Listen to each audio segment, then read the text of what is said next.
stoppe. Så kommer han derude på. Nej, hvad er det stoppe?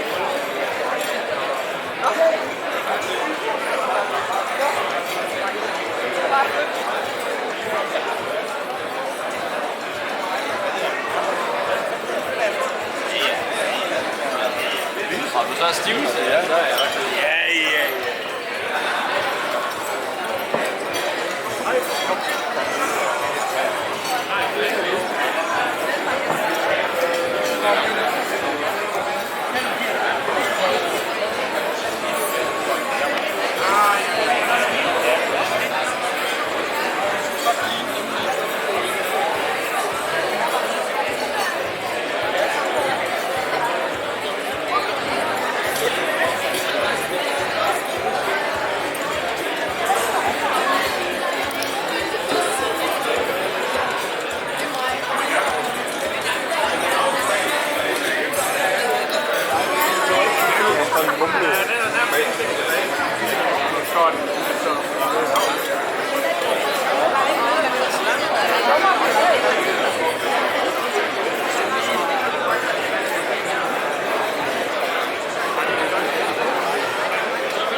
Hej.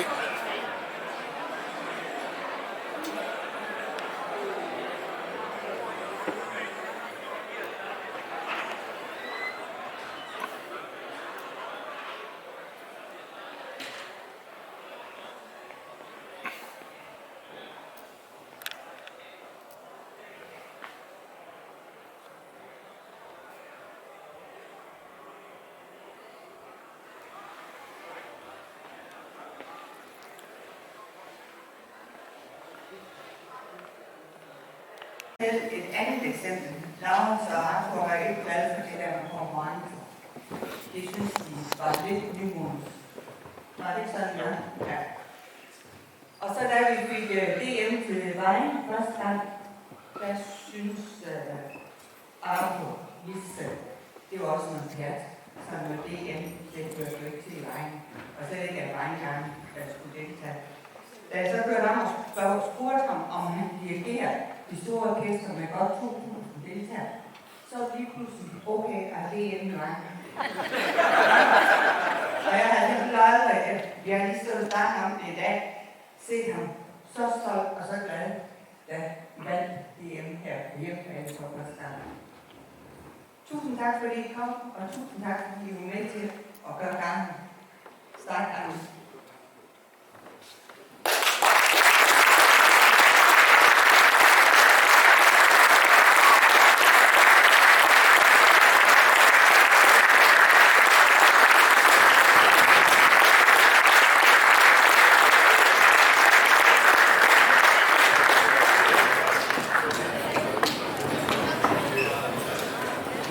Så vil jeg gerne give ordet til gangens formand, Kim. Ja.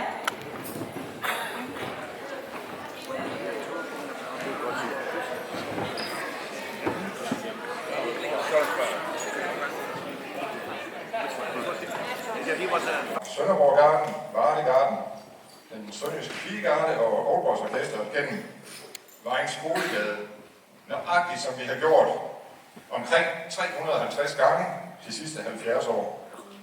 Og det er så noget særligt at gå igennem vejen. Ja, det er altid noget særligt at spille her i byen, hvor vi går til.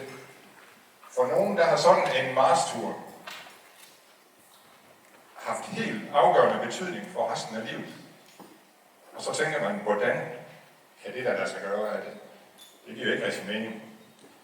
Men for nogle tid siden, der fik jeg en hilsen fra en tidligere garder, som også er her i aften. Han står oppe i vejen lige nu. Vil Henrik. Han sendte mig en hilsen, og så fortalte han en lille sjov historie, som I lige skal høre. Han fortalte, at på en marstur gennem vejen, det har vel været omkring omkring 70, starten af 70'erne. Så sker der det, at han får øjenkontakt med en pige langs hovedgaden. Ja, og nu har de været gift i rigtig mange år.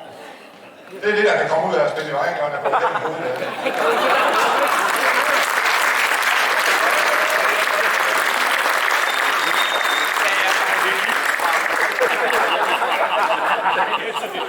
Og fantastisk, så det er det også at få alle de her hilsner, som jeg især har fået her på det sidste, fra tidligere garder, som fortæller om, hvor meget garden har betydet for dem, og at de den dag i dag er stolte over at have været en del af garden. Og det er lige præcis en af de ting, som vi arbejder for hele tiden, at man kan være stolt af Vejengarden, uanset om man er tidligere garder, er borger i Vejen, eller har en helt anden relation. 70 år er en imponerende milepæl. Og når man tænker på, hvordan verden så ud for 70 år siden, og hvor meget der er sket indtil i dag, så er det ikke mindre imponerende, at vi stadigvæk har vores garde. De fleste af jer kender, og vi har også hørt den her i aften, historien om, hvordan garden opstod i 1951, fik man idéen, at der var syrisk udstilling, og der var en flok drenge med fløjter og trommer og gevær, der spillede under syrisk udstilling. Den garde ville man gerne opretholde. Det var Laurits Andersens idé. Så da syrisk udstilling var slut, gik der nogle år indtil 1954, da Vistisen og familien var kommet til byen, og man havde den helt rigtige mand til det. Laurits og Laurits Andersen og Vistisen, de kørte i 40 år et helt fantastisk parløb og skabte grundlag for en god og langtidsholdbar garde. Det siger sig selv, som sagt, at der er sket rigtig mange ting i 70 år. For eksempel var det også i 1954, at Danmarks Radio begyndte at sende et par timers tv hver aften til de få 100 husstande, som havde tv-apparat. I dag har vi vel alle sammen 50 kanaler eller streamer, når vi bare har lyst til det. Siden 1954, der har vi oplevet de glade 60'ere, 70'ere med oliekrise og hippier, fattige 80'erne, de optimistiske 90'ere, afslutningen af den kolde krig, nullerne med forbrugsfest og terrorangreb, og 10'erne med klimakamp og flygtningekrise. Og det siger sig selv, at drenge i dag er ikke som drenge var i 1954.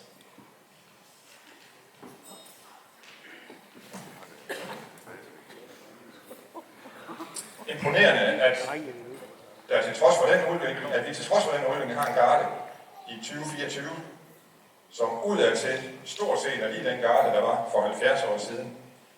Med de mange tilbud, der er til de unge mennesker i dag, stillede det store krav til os i garden at kunne opretholde og udvikle garden.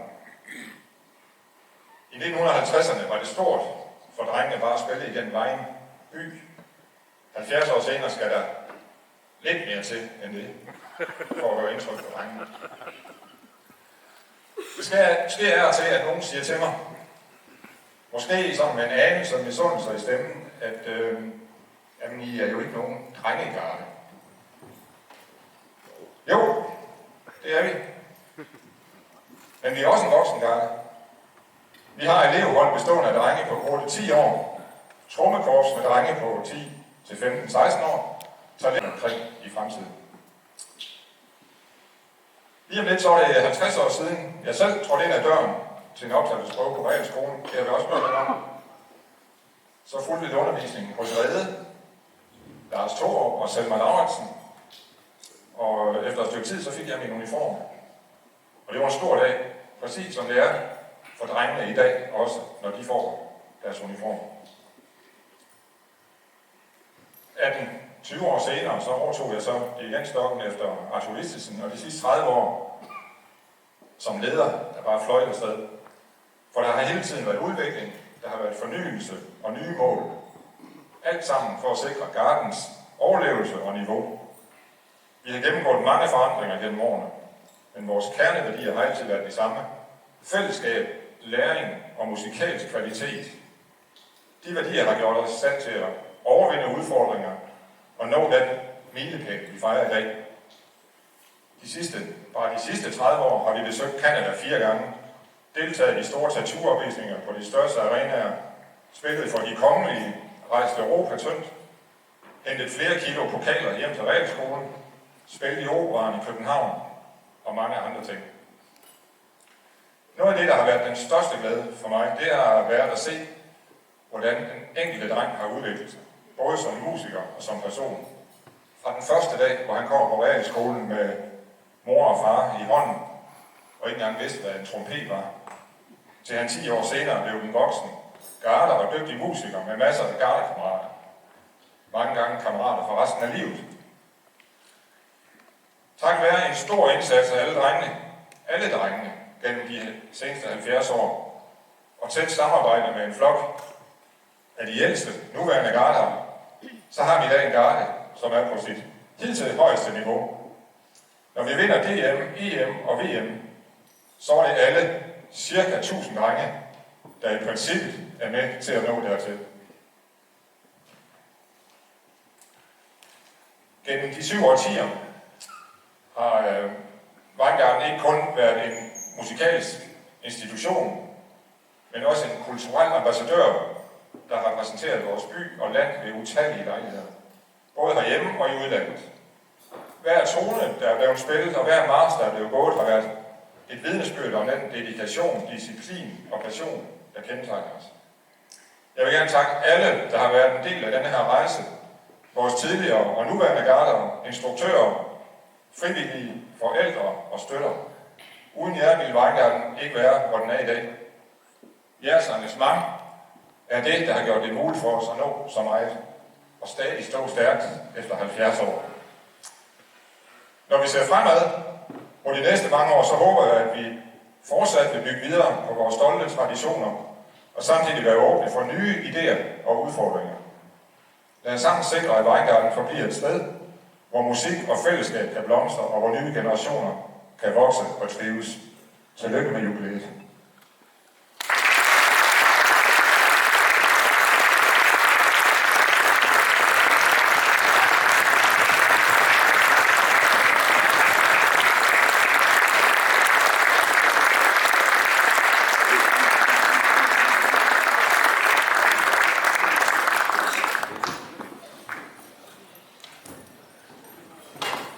Jeg kan også lige fortælle det. I eftermiddag havde vi jo reception over i Vejen Center, hvor der blandt andet var 2 repræsentanter fra Landsskærteforeningen. Og de kom med en god nyhed til os. De har nemlig fået en e-mail her for nylig, om at der var en person her i vejen, der var overgået ved døden, og at hun ville testamentere et beløb til Weingarten via Landsskærteforeningen. Jeg ved så ikke lige, hvorfor vi gik den vej, men det var sådan, det foregik. Og det har vi ikke hørt om tidligere, men det var en stor overraskelse for os. Og der fortalte Benjamin, som han hedder formand for Landsskærteforeningen, at der kommer omkring 75.000 som et beløb, vi blev testamenteret. Så det var en god nyhed og meget passende nu, så vi skal have samlet penge ind til uniformer.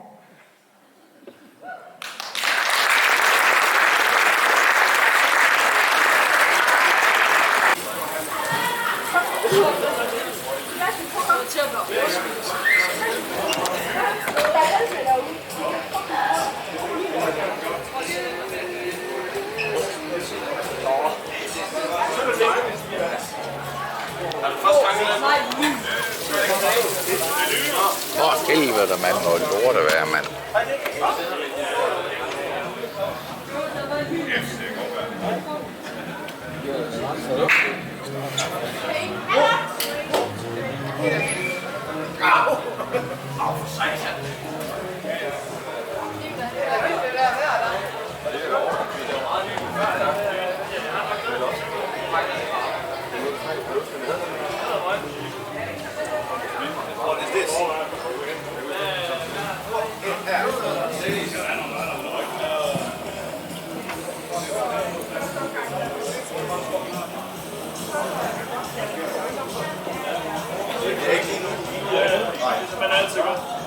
Så skal du tage den der på hovedet.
Hvad? Det lyner bare helt vildt, mand.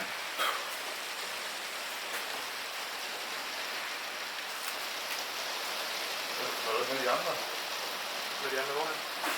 Det er Rasmus og Gustav. Ja, de er smuttet, ikke? Ja.